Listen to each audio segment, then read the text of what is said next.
Ciao a tutti ragazzi, ben ritrovati, sono sempre Davide, avrete riconosciuto il brano che ho suonato in apertura di questo nuovo video, si tratta di Under Pressure e quindi la cosa va abbastanza da sé. Di chi stiamo andando a parlare? Stiamo andando a parlare di John Deacon, il bassista dei Queen.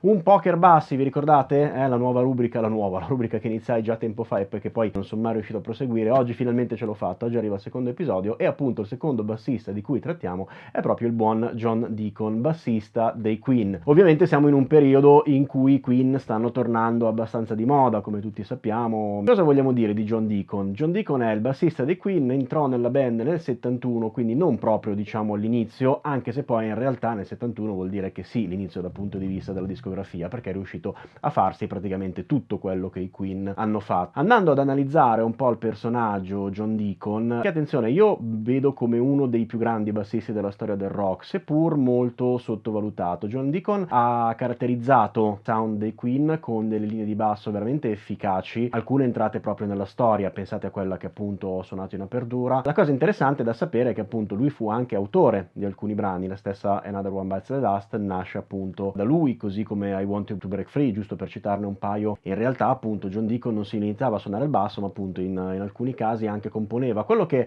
pare non facesse realmente o che probabilmente barasse un po' fu il discorso di cantare. Noi l'abbiamo sempre visto come tutti loro quattro con un microfono di fronte, ma pare che nei concerti in realtà quello stesso microfono fosse sempre tenuto un po' più indietro, che queste non si sa se sono leggende metropolitane o poi la cosa corrisponde a verità. Comunque pare che dei quattro fosse sicuramente quello meno avvezzo al canto. Ciò non toglie che dal punto di vista bassistico ci ha comunque regalato decisamente delle parti interessanti. E non solo, nei Queen per esempio lui era anche un po' tecnico, nel senso che lui nasce ingegnere elettronico, ha avuto un passato prima di appunto diventare bassista ufficialmente proprio in quel senso e quindi ha riportato anche questa sua conoscenza, questo suo know-how come si dice all'interno della band, appunto magari andando a costruire casse, amplificatori, pare che ci siano anche degli amplificatori abbastanza particolari costruiti da lui. Tutto questo era John Deacon, che in realtà aveva anche dei problemi, pur essendo magari da vedere sul palco un personaggio esplosivo, perché comunque come tutti i Queen non si faceva di certo mancare una certa esuberanza sul palco, di lui sappiamo essere sempre stato forse quello un po' più schivo e di sicuro anche quello che ha sofferto diciamo un po' più della dipartita di Freddie Mercury, tanto è vero che se fino al 97 è riuscito a continuare a mantenere gli impegni presi con la band pur senza Freddie, nel 97 ha deciso una volta per tutti di mollare, probabilmente appunto anche in preda alla depressione che la perdita di Freddie gli aveva procurato, e di mollare in modo proprio definitivo, nel senso che da quel momento in poi non volle più sapere niente della band o di continuare a esibirsi con gli altri due elementi. I Queen, a suo modo di vedere, finirono con Freddie Mercury e da quel punto in poi lui non ne volle più sapere. Prima però cosa aveva fatto? Aveva fatto, come appunto dicevo un attimo fa, molto. La prima linea di basso che abbiamo sentito, Under Pressure, un brano appunto inserito sull'album Hot Space dell'82 e co-prodotto, co-scritto, co-tutto, co-David Bowie, nel senso che lo fecero insieme come tutti saprete, che è un brano appunto caratterizzato da una linea di basso decisamente riconoscibile e che a mio modo di vedere non si può non sapere. Ricordo a tutti che tra l'altro i brani di oggi li trovate tutti scaricabili in PDF, le partiture dei brani di oggi li trovate tutti scaricabili in PDF dal mio sito. Attenzione che questa è anche la prima lezione che sentirete non solo qua su YouTube ma anche in podcast, quindi cercate il mio podcast su iTunes, su Spotify, su dove ascoltate i podcast e da oggi in poi avrete questa lezione, alcune di quelle passate, tutte quelle future, anche scaricabili e ascoltabili, quindi senza video, potete sentire la mia voce senza vedere la mia faccia, sarete anche contenti. Vabbè, chiusa la parentesi, torniamo a parlare di John Deacon, ascoltiamoci questo secondo brano.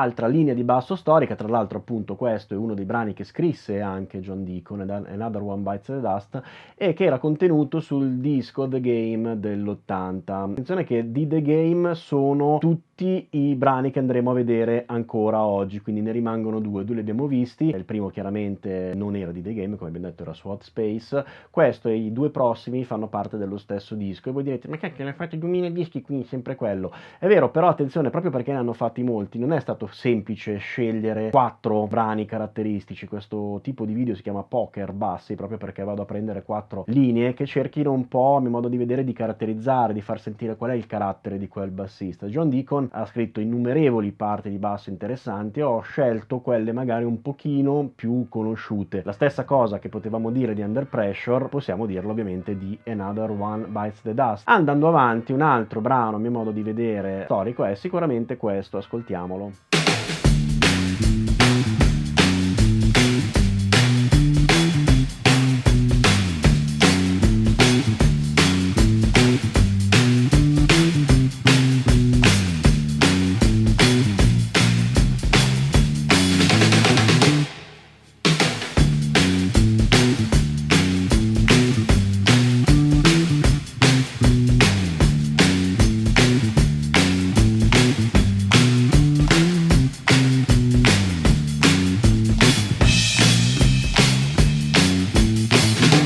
Bene, avrete riconosciuto anche questo brano, credo che riconosciate anche le campane, si vede che abito vicino a una piazza, vabbè, lasciamo perdere le campane. Questo brano era Crazy Little Thing Called Love, anch'esso appunto, come dicevo prima, contenuto in The Game, un brano che pare che Freddie avesse voluto dedicare a Elvis. Sentirete che comunque il sound è quello, infatti anche la parte di basso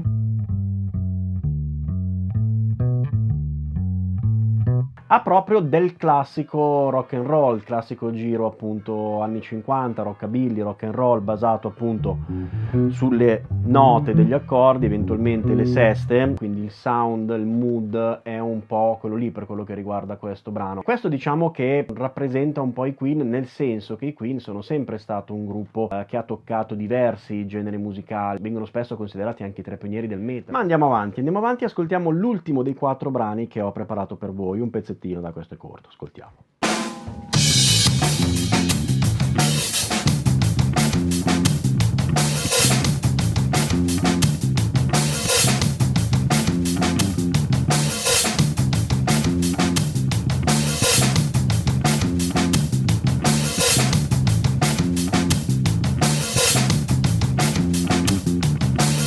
Ecco, per chi non lo conoscesse, si tratta di Dragon Attack, chiamatelo un po' come vi pare, l'attacco del drago. Ecco, Dragon Attack è un brano anch'esso contenuto in The Game e a mio modo di vedere è una delle parti di basso più interessanti scritte da Deacon, quantomeno un po' più tecnico. Più avanti probabilmente analizzeremo tutto il brano, magari eseguirò una cover completa, perché effettivamente si tratta di un brano decisamente interessante dal punto di vista bassistico, che culmina appunto con una sorta di solo. Un brano prettamente pentatonico in re, dove appunto abbiamo questo riff suonato all'unisono con la chitarra che poi si sviluppa eccetera. Ecco, io vi ho presentato solo il riff principale, poi appunto il brano ha un suo sviluppo anche molto molto interessante. Questo appunto per farvi capire un po' quello che succede spesso all'interno dei Queen, si passa proprio tra brani completamente diversi tra di loro. John Deacon li affronta tutti col suo buon precision, attenzione, tranne Another One Bites the Dust, suonò sul disco un Music Man, un vecchio Music Man Stingray, e in realtà poi live lo si vede spesso suonare anche questo brano con il suo buon precision. Ne ha avuti alcuni, non ha avuto anche solo precision volendo vedere, però diciamo che